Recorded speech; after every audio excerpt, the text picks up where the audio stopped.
At first, it made teenagers cry, but now it's saving lives. But enough about my third nipple. I speak also of Justin Bieber's hair. The teen idol recently gave his locks to Ellen DeGeneres, who auctioned them off for over 40 grand. Now a Miami-based company, aren't they all, has the locks on loan and plans to host a picture day with the most famous hair in the biz. Fans will be invited to take a picture with J. Bieb's hair in exchange for a charity donation to be used for Japan relief efforts. That's nice. But the real treat, the first 50 fans to donate will get a free Bieber poster. Well, consider my flight to Miami booked, like it wasn't already. Let's discuss this in our lightning round.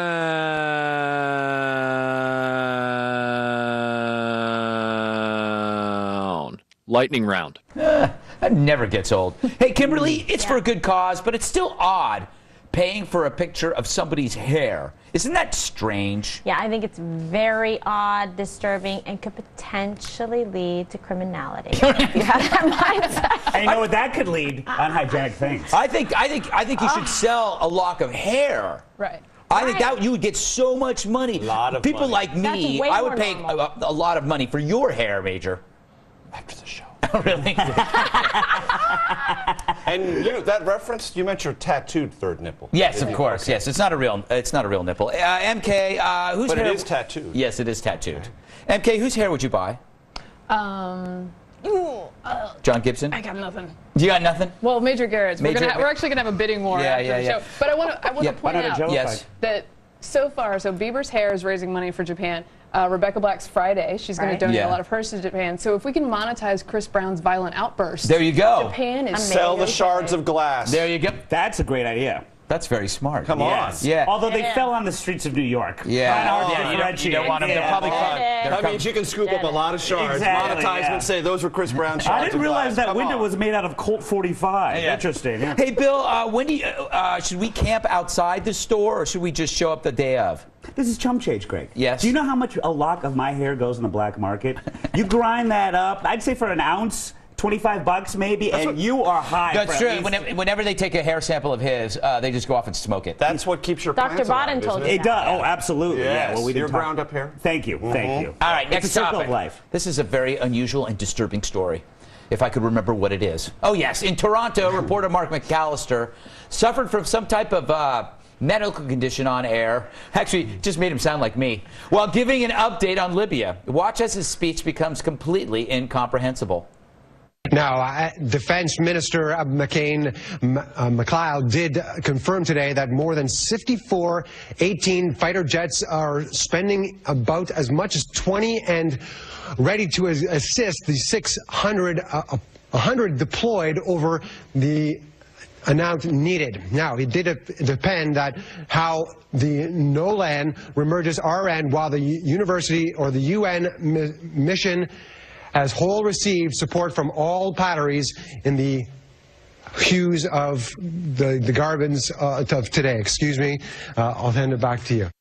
Oh. There for the grace of God go me. I cannot comment on that man because I do that every night. So apparently paramedics swooped in to check him out and found nothing seriously wrong. The official statement says he, quote, suffered a minor medical issue causing him to experience a moment of disorientation. I got to go to you first, Major, because you've been all over the place. What do you think happened? I think what they said happened. But I'll tell you what.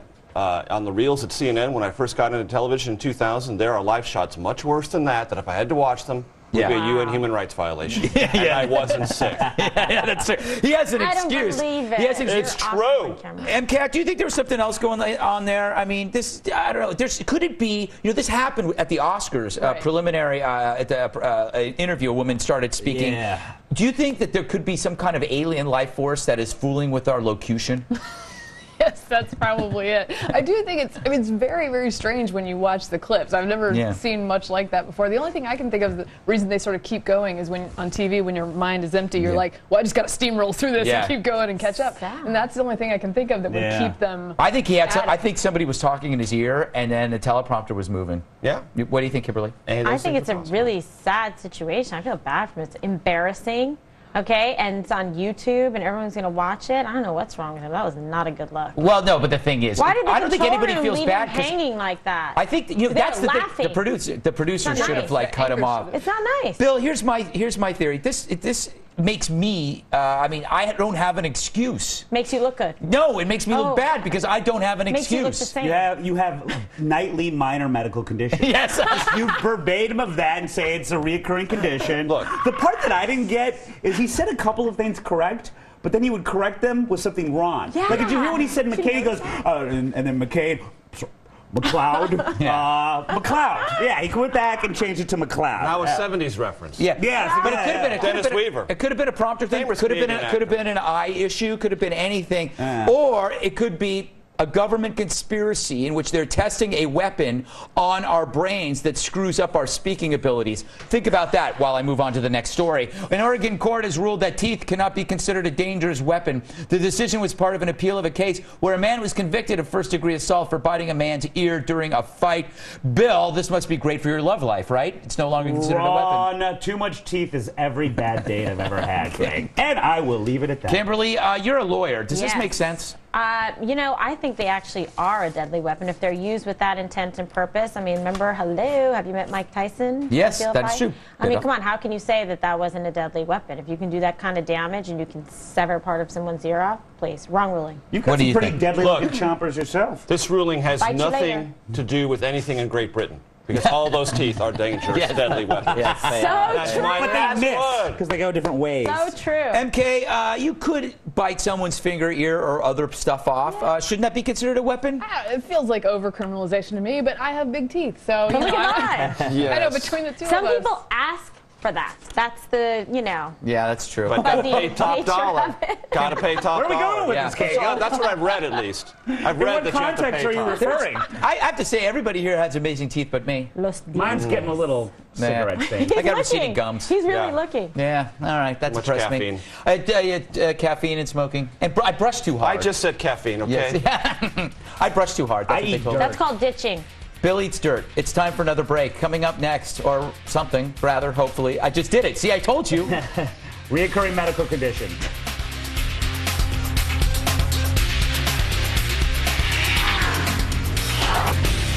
So last night I told you how much I enjoy bathing in local fountains, and I do, and I stand by that. But I also love charity. So let's get to the bidding of my latest piece of art. This is called Jones and Jeans, my hip-hop version of Unicorn Jones hanging in his baggy jeans. Like I said earlier, this is meant to attract that young, in-your-face hipster with an edgy lifestyle. Well, that didn't happen, but who cares? The latest bid is from Leslie Pembroke, who offered a nice sum of $500 for this piece of art. Well done, Leslie. I would also like to thank Clay Berry, who made a generous donation to the Semper Fi Fund, which provides financial assistance and other aid to wounded heroes and their families. The donation was made in honor of Fluffy McNutter. Oh. Yeah, amazing. Thank you, Clay. Cute. So if you want to win this piece of art, email your bid, which now has to beat $500, to Red Eye at Fox News by tomorrow. FoxNews.com, in order to be considered. The bids close by Thursday, and as you know, all the money goes to the Wounded Warriors Project. And remember, let's not forget the real message here. It's not about charity. It's about me impressing attractive women with my boundless compassion. Really, I'm that shallow. We're going to close things out with a post-game wrap-up from TV's Andy Levy. I almost said Landy Evie. That sounds better. I'm telling you, I have a medical condition. Minor. And to see clips of recent shows, go to foxnews.com/redeye.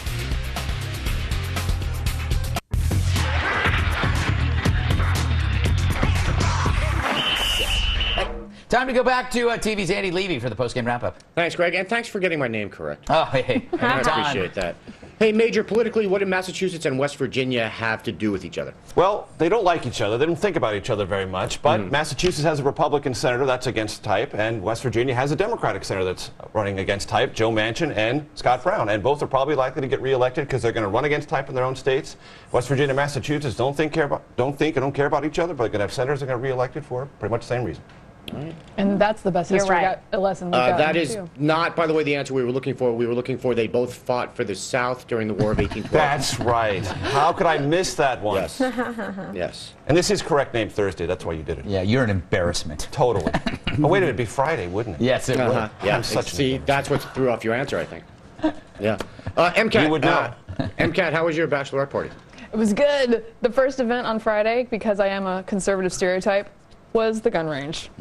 Taught 4 new shooters, and they were grouping shots by the end. Wow. The gun range is the name of a full frontal male stripper bar, Greg. Oh, really? Totally. She was Grouping doing shots body at the shots end. by 8 p.m. 8 p.m. I love that. That's amazing. Hey, MCAT, how come Bill wasn't invited? He was the stripper. Thanks, darling. Take that, Andy. Maybe if you work out a little more, you could have joined me. Due to the recession, for free. Hey, Kimberly, what was headlines and headliners? It was amazing. Were you invited? I was not. I don't even know what it is. Yeah, well, it was an awesome event, and you wish you were there. It was tonight, and it was a journalism event. That's why I wasn't invited. Journalists. Right. But it was tonight, and Fox was well represented. Jamie Colby was there too, and we had a great time. But it's a media event and celebrating the Gays, Lesbians Journalism Association, and it was a good time had by all. Did you go with Ray J? For the love of Ray J. Yes. I have no idea what that means. Me either. Back to you, Greg. See you later, Andy. Bye. Very special thanks to Kimberly Guilfoyle. Bill Schultz, you're a dirtbag. Mary Catherine Ham, congratulations. And Major Garrett, always a pleasure having you in these parts. Always fun. That does it for me. My name's Greg Gutfeld, I think. You got that right. Gutflag.